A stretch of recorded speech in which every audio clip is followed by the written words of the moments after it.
Hello, everybody. My name is Ed.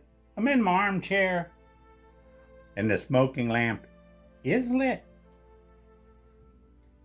And guess what I am smoking today? My favorite pipe. Look at this guy. It's a calabash. It is the first pipe that I've ever had commissioned from J. Mouton. Look at this. Whale spine. This, I believe, is one of the first uses of whale spine by Jason. He uses it a lot now. Beautiful, beautiful. Look at that. Isn't that fantastic? It is Beauteous Megamus Maximus. That's Latin, you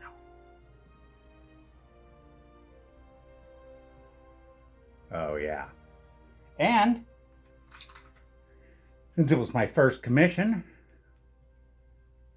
I had him also make me a tamper with whale spine on it also. Same texture as the pipe. Fantastic. I might have this as much as 3 years ago. I've had this. And definitely I started, buying a few more artisan pipes. And now I got a lot of pipes. So when I do buy a pipe, it is specifically for an artisan, unless it's a Stanwell that I need for my collection.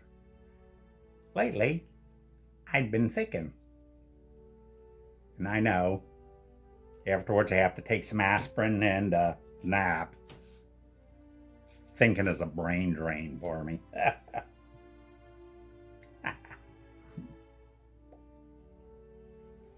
I have a little story that was told to me by the manager of an Edwards tobacco shop. But to tell this, I also started thinking about, we got to get into the context of this. As you know, I've been smoking since I was in the Navy. 1969 I started. But I grew up in a household where my dad smoked, and we, had basic housing. So we had a living room. We didn't have a den. So my dad would smoke in the living room.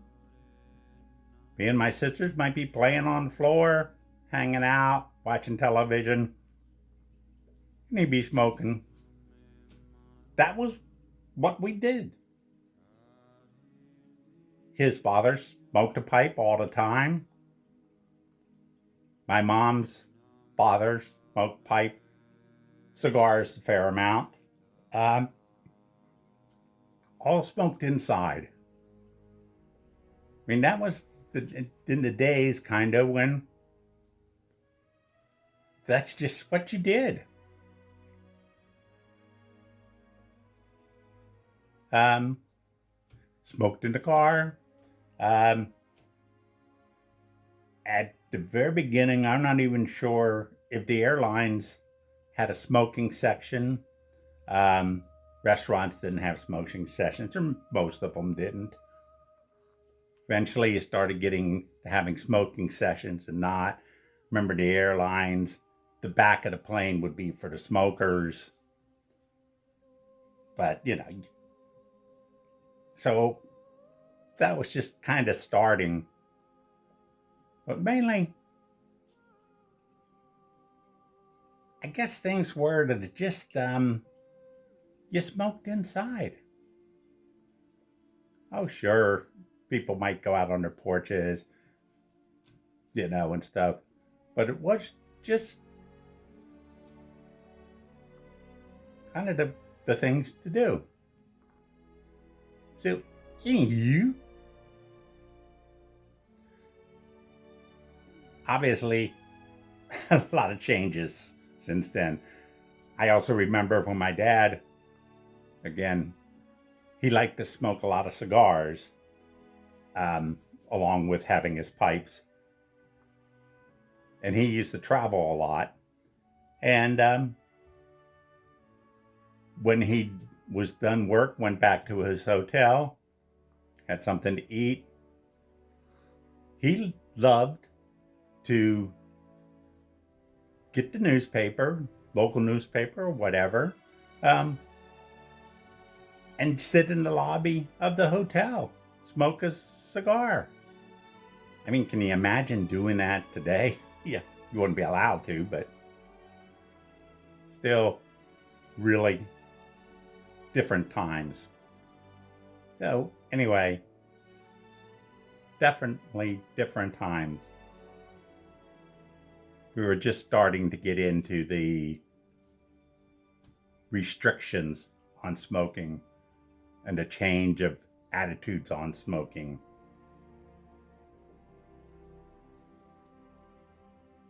So when I moved to Fort Collins, Colorado, there's a pipe shop. Edwards Pipe Shop was there. And I would go there to get my tobacco. And I, just being a semi-regular customer, I got to know the manager. And he was telling me a story. And about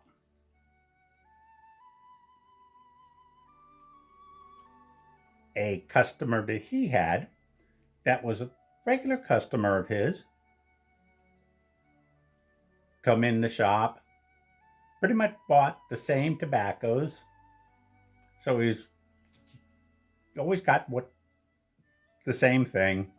So the manager got used to the same thing.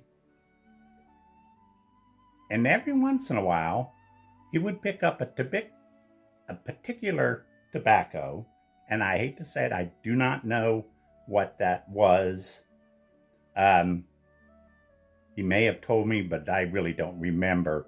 But it was tobacco. Obviously, the guy loved the taste, but it had, and we know a few of these, had a very strong room note. Very strong. And he would belong besides its other tobacco, or sometimes he would come in just to get this tobacco. And this was going on for a while. And the manager finally asked them, about this, tobacco, why the different types of orders and amounts and stuff and irregularity of it. And what the customer said is whenever him and his wife had a big argument, he didn't want to talk to his wife about it. He didn't want to listen to her. And so he would buy this tobacco for the sole purpose of smoking it until he was through. And that would be when he would be willing to then go on with his wife. The room note was so bad, his wife never came into the room, so he didn't have to talk to her. And so the irregularity of the amounts was due to the fact that depending on how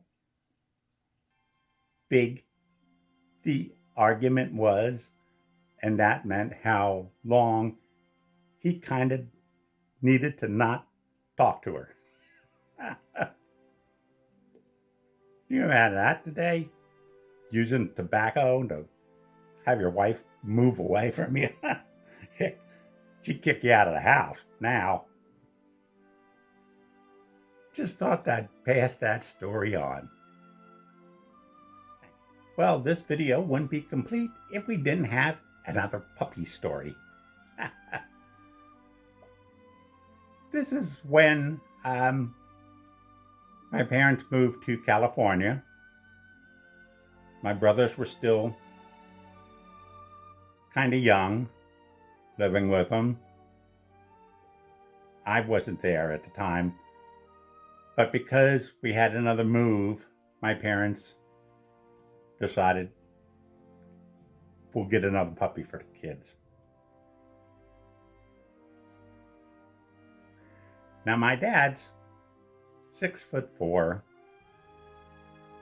big guy. Tried to be tough, but face it, in a lot of ways he was an old softy. But he was gonna be tough, and it was very important that we don't let this dog have any people food, as he called it.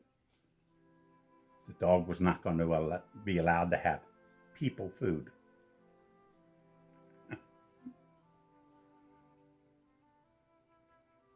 We're just going to raise them that way. So the way I hear it, the second or third night that we had the puppy, my dad, of all people, was having some pretzels as a little snack. And the puppy came up with his big old puppy dog eyes and just sat there and stared at my dad.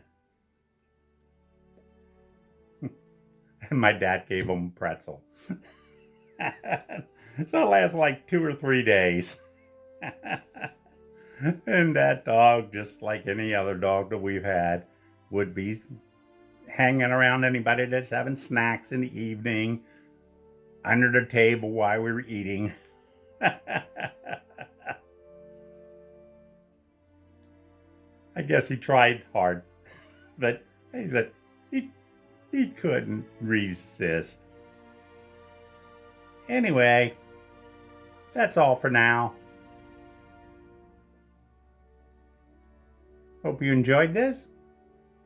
And if you did, remember to hit the like button. And if you didn't like this, remember, you are not going to get to heaven. So may your smoking lamp always be lit. Take care out there.